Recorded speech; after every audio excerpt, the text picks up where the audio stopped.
Salam əziz və dəyərli izləyicilərim. Bugün də həmişə olduğu kimi çox vacib bir mövzuya toxunacağım. Çünki bilirəm ki, qəbizlikdən çox insanlar əziyyət çəkir.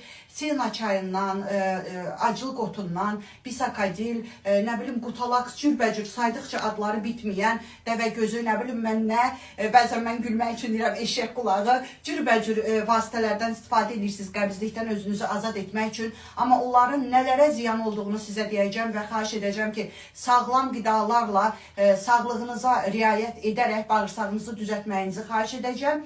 Və onu deyim ki, videoya başlamazdan əvvəl mənim səhifəmi vururlar, spama salırlar. Çox xahiş edirəm. Sizin kimi sevənlərimə, bax necə ki, belə gözəl sözlər, dualar yazırsınız. Bilirəm ki, sevirsiniz. Sevgiləriniz də, dualarınız da qarşılıqlıdır mənim əziz izləyicilərim. Çox xahiş edirəm sizdən. Yumrunu basıb şərhlər yazın, bacardıqca çoxlu şərhlər yazın ki, kəşfətə düşsün mənim videom. İndi isə başlayıram. Deməli, çox eşidirəm. Desəniz, hardan bilirsiniz Məryəm xanım? Mənim qruplarım var və o qruplardan xanımlar yazırlar ki, Məryəm xanım Senaydı, ay Allah, gündə 4-5, eləsi var deyir 8, eləsi var deyir, həm Senayla içirəm, həm bisakadil şamından istifadə edirəm. Bu dəhşətdir. Əzizlərim, bu Sena çayları da, aclıq otudur, ümumiyyətcə bağırsağınızı təmizləmək üçün istifadə etdiyiniz çaylar, şamlar, dərmanlar, bunlar hamısı dəhşətli günlərə gətirib çıxardır. Hələ hər şeyi bir kənara qoyuram, bağırsağınızda tənbəllik yaradır ki, bu da bir yaşdan sonra artıq bağırsaq o qədər örgənir ki bunlara, bağırsaq artıq hərəkətini saxlayır və siz klizma belə təsir göstərmir. İnanın ki, qrupuma elə xanımlar gəlir ki, deyir Məryəm xanım, artıq klizma belə təsir göstərmirdi. Siz təsəvvür edə bilirsiniz, bu nə deməkdir? Bu deməkdir ki, artıq bağırsaq öz fəaliyyətini tamamilə dayandırıb. Qara kömürü bəzən görürəm ki, eşidirəm ki, tez-tez istifadə edirsiniz. Bax, bunların zərərləri haqqında danışacağım. Mədə bağırsağınızın mikroflorasını pozursunuz. Selikli qışasını zədəliyirsiniz. Mənim əzizlərim, tənbəl bağırsaq sindromu yaranır ki, bu da illər keçdikdən sonra artıq heç bir şeyə təsir göstərmir bağırsağınız. Artıq bir neçə şam qoysanız, bisakadilin dərmanını atsanız, nə bilim nəyini, bunlar sizə təsir göstərməyəcək və pis xəstəliklərə gətirib çıxardır. Özünüz də, mən bir şey sizdən xahiş edirəm. Özünüz də araşdırın, girin internetə, kitab oxumursunuz, heç olmasa internetdən araşdırın. Görün, bunlar nə qədər zərərlidir orqanizmə. Uşaqlara verirsiniz və ən acınacaqlısı isə burasıdır ki, qrupuma gələn xanımların çoxu deyir ki, Məryəm xanım, sizdən qabaq başqa bir diyetoloqa qoşulmuşduq və o bizə deyirdi ki, Senanı yeməyin üstünə tök ki, bu dəhşətdir. Nə deməkdir bu? O təsir eləmir, deyirdi, aclıq otunu iç. O təsir eləmir, bisakadil şamından istifadə elə. Axı, bunlar dəhşətdir. Sizin vicdanınız necə götürür bunu? Olmaz, bunlar zərərlidir. Sağlam həyat tərzi sürərək, bol ilıq su içərək, fiziki hərəkətdə olaraq, yəni fiziki hərəkət evdə gördüyünüz xanımlar işlərdən getmir söhbət. Çünki düz yolu piyada gəzməlisiniz. Heç olmasa ən azı 1 saat. Və fərqli idman növləri var. Mən onu qrupumda öyrədirəm ki, bağırsaqlar hərəkət etməlidir ki, üzr istəyirəm hamınızdan, nəcis qabağa gələ bilsin, siz tualetə rahat gedə biləsiniz. Elə hərəkətlər var ki, onları özünüz də eləyə bilərsiniz. Yəni bunu, o vacib deyil ki, siz idman zallarına gedəsiniz.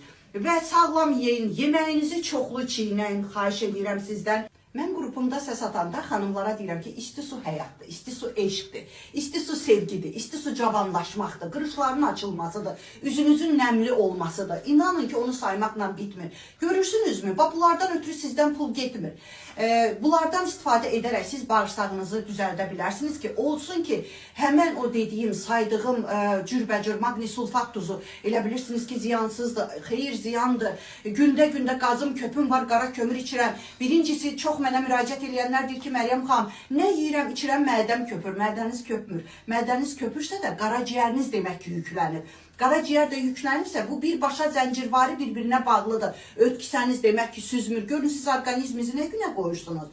Bunları içirsiniz ki, bəli, mən rahat tualetə gedəcəm, amma bilmirsiniz ki, bunlar hansı dəhşətlərə gətirib çıxardır. O cümlədən arıqlama çayı və arıqlama kofesi. Mən sizə bəzi ipuçları verdim ki, neynəsəniz sağlam həyatla bağırsaqlarınız düzələr və bu arada deyim ki, artıq bütün dünyaya səs salmışam. Bu mənə ləzzət edir. İnanırsınızmı? Çünki xanımların həyata baxışını dəyişmişəm. Çünki mənə deyirlər ki, həm diyetoloqumuz, həm psixoloqumuzsunuz. Olur ki, gecə bir də görürsünüz, 2-də, 3-də yazırlar xanımlar qrupumdan mənə ki, Məryəm xanım, belə bir söz söhbətimiz oldu evimizdə, düzdür, o sir mənlə qalır. Mən ona ürək dirəyimi verirəm və mənim qrupumdakı xanımların əsas məsələ burasındadır ki, söz söhbət olmur evdə. Mən onların beyninə yeritmişəm ki, bir mənalı şəkildə hansı evdə söz söhbət varsa, o evdə ruziniz olmayacaq. Nəyisə pis danışsanız, pisi çəkəcəksiniz həyatınıza. Şükürlər etdikcə Allah şükürlü bəndəsini, səbirli bəndəsini sevdiyi üçün şükürlü günlərinizi daha çox edəcək ki, gör bəndəm, sənə şükürləri daha çox göstərim, sən də gör. Amma şikayət etdikcə şikayətlərinizi daha da çoxaldacaq Allah. Yəni mənim qrupumda tək qəbizlikdən azad olmaq deyil, arıqlamaq deyil. Yəni mənim qruplarım var. Mən bir şey mənə ən çox ləzzət eləyir ki, bir xanım gəlirsə qrupuma, onun ardınca xalası qızı, dayısı qızı. Nəyə görə? Çünki gözlə görüləcək dərəcədə dəyişikliklər olur. Və Azərbaycanda yeganə diyetoloq, nutrisioloqam ki, cəmi bircə dəfə 20 manat pul verilir. 20 gündən bir verilmir, hər ay verilmir. Bircə dəfə 20 manat verilir. Bu 20 manatın içində bilirsinizmi nələr var? Xroniki qəbizlikdən azad olursunuz. Amma necə? Sizi diyetoloqlar qəbizlikdən azad edə bilər. Necə azad edəcək? Sizə siyana deyəcək, özünün vaxtı getməməsi üçün. Sizə aclıq otu, magnisulfat duzu, bisakadir, düfalak, matilium, cürbəcür. Desəniz hardan bilirəm? Qızlar, xanımlar sayıblar deyə bilirəm başqa qruplardan gələnlər. Yeganə diyetoloqam ki, qrupumda bunlar qadağandır. Arıqlama çayı, arıqlama kofesi qadağandır. Hətta onun reklamı üçün mənə müraciət edirlər. Bilirsiniz, səhifəmə baxsanız görərsiniz ki, milyonlarla baxışı olan videolarım var. Ona görə mənə müraciət elədilər ki, mən onların reklamını edim, istəmədim. Çünki o qarğışın altından mən çıxa bilmərəm. Bilirəm ki, zərərlidir. Özümə rəva bilmədiyimi xanımlara, dəyərli bacılarıma rəva bilmərəm. Əgər siz də istəyirsinizsə, qəbizlikdən, qazdan, köpdən, qarın gürültüsündən, qaraciyər yüklənməsindən azad olmaq istəyirsinizsə ki, bağırsağınız təmizdirsə, artıq siz xoşbəxtsiniz. Nəyə görə? Dəriniz Məryəm xanımın dərisi kimi gözəl və parlaq olacaq və Məryəm xanımın özünə ait bütün qızıl qaydaları, gözəllik sirləri sizinlə olacaq. Bu